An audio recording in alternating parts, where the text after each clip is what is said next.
2500 साल पहले एक बुद्ध शिष्य अपने गुरु के पास गया और कहा, गुरुदेव, मुझे बहुत चिंता होती है क्योंकि मेरे पास ना धन है और ना ही संपत्ति। लोग मुझे छोटा देखते हैं और मुझसे अधिक सम्मान नहीं करते।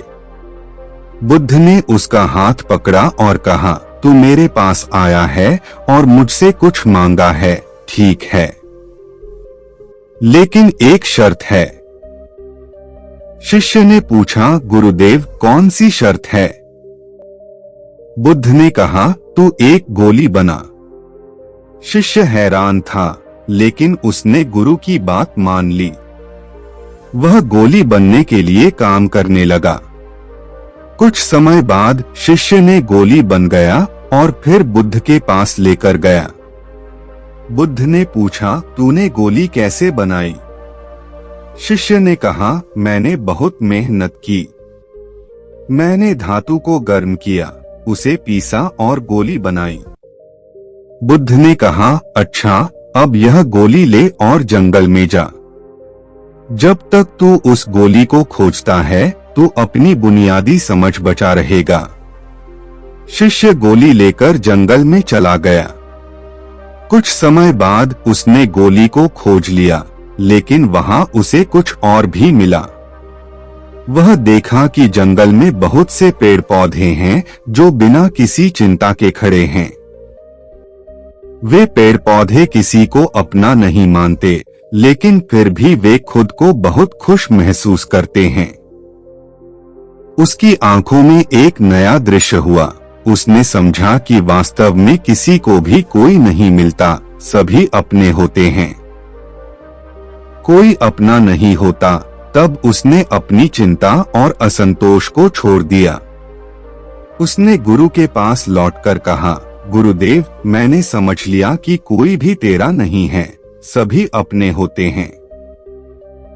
बुद्ध ने हंसते हुए कहा, तूने सच्चाई को समझा है। अब तू चिंता करना छोड़ दे और अपने जीवन का आनंद ले। शिष्य ने गुरु के उपदेश को माना और अपने जीवन को नई दिशा दी। उसने समझा कि असली सुख और आत्मसम्मान उसके अंदर है और बाहरी वस्तुओं या सम्मान से नहीं मिलेगा। उसने आत्मशांति की प्राप्ति के लिए मेधावी और समझदार बनने का संकल्प किया। इस कहानी से हमें यह सीखने को मिलता है कि हमें अपनी स्थिति से खुद को प्रताड़ित नहीं करना चाहिए। संपत्ति और सम्मान का चेहरा बदल सकता है, लेकिन हमारी स्वाभाविकता और स्वभाव अटल रहता है। जब हम अपनी अस्तित्व की समझ प्राप्त करते हैं, तब हम अपने जीवन को स्वतंत्रता और संतुष्टि से जीने की क्षमता प्राप्त करते हैं। उस शिष्य की कहानी हमें यह बताती है कि सच्ची खुशियाँ और संतोष वहाँ मिलते हैं जहाँ हम अपने अंतर्मन को संतुष्ट करते हैं, अपने स्वार्थों को त्यागते हैं और जीवन को सरलता से ग्रहण करते हैं। इस रूप में हमें हर पल को अपने जीवन के अनुकूल बनाने की क्षमता होती है। इससे हम अपने जीवन को एक नई प्रकार से देखते हैं और उसे पूरी तरह से आनंदित और परिपूर्ण बनाते हैं। इस बुद्ध कथा से हमें यह सीखने को मिलता है कि जीवन की सच्ची खोज में हमें बाहरी वस्तुओं के पीछे नहीं भागना चाहिए, बल्कि हमें अपने अंदर की शांति और संतोष को खोजना चाहिए। जब हम अपने स्वार्थों को त्यागते हैं और सामंजस्य पूर्णता से अपने जीवन को निर्माण करते हैं, तो हम सच्ची सुख से परिपूर्ण जीवन जी सकते हैं।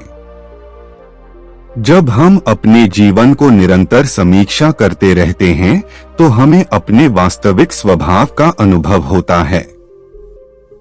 हमें यह अनुभव होता है कि सच्चा सुख और समृद्धि हमारे अंदर है और वह किसी बाहरी वस्तु या प्राप्ति में नहीं। बुद्ध की यह कहानी हमें यह सिखाती है कि हमें अपने आप को समझने और स्वीकार करने की आवश्यकता है।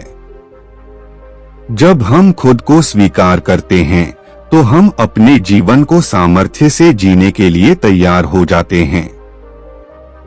इस प्रकार हम अपने जीवन को अपने मानकों और मूल्यों के साथ अनुरूप बना सकते हैं और सच्ची खुशियों का अनुभव कर सकते हैं। इस कहानी का संदेश है कि हमें अपने जीवन को एक नई दिशा देने की क्षमता है।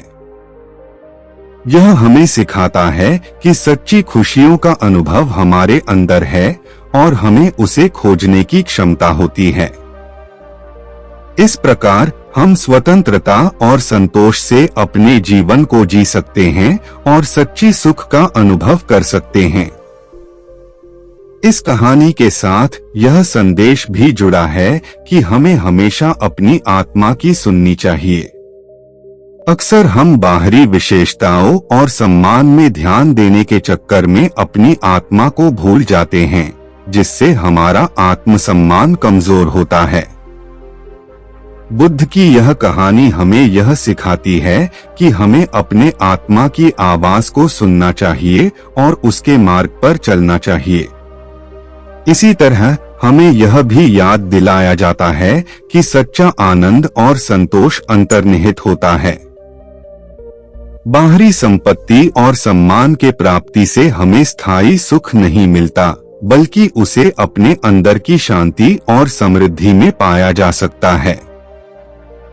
इसलिए हमें अपने आत्मा की खोज में जुटना चाहिए और उसे समृद्ध और खुशहाल जीवन के लिए निरंतर मंत्र में शामिल करना चाहिए। इस कथा से हमें यह भी सीखने को मिलता है कि आत्मसमर्पण और संतोष से हम अपने जीवन को भली भांति जी सकते हैं। अक्सर हम भौतिक संपत्ति की तरफ ध्यान देते हैं और अपने असली लक्ष्य और स्वभाव को भूल जाते हैं। बुद्ध की इस कथा से हमें यह समझने को मिलता है कि असली सुख और संतोष हमें अपने अंदर ही मिलते हैं, जो कि हमें अपने जीवन में समर्पित करना चाहिए। जब हम अपनी आत्मा को संतुष्ट करते हैं, तब हम अपने जीवन को सच्ची खुशियों से भर देते हैं और अपने उद्देश्यों की ओर अधिक प्रत्याशा करते हैं। इसलिए हमें अपनी आत्मा के महत्व को समझने और उससे जुड़े रहने की आवश्यकता होती है। यह हमें सच्चे सुख और संतोष की प्राप्ति में सहायक होता है। तो दोस्तों, इस वीडियो से आपको कुछ सीखने को मिला हो तो इस वीडियो को अपने दोस्तों के साथ जितना हो सके उतना शेयर कीजिए और इस वीडियो के एक लाइक कीजिए और हमारे चैनल को सब्सक्राइब कीजिए। इस वीडियो को देखने के लिए आपका बहुत बहुत धन्यवाद। नमो बुद्धाय।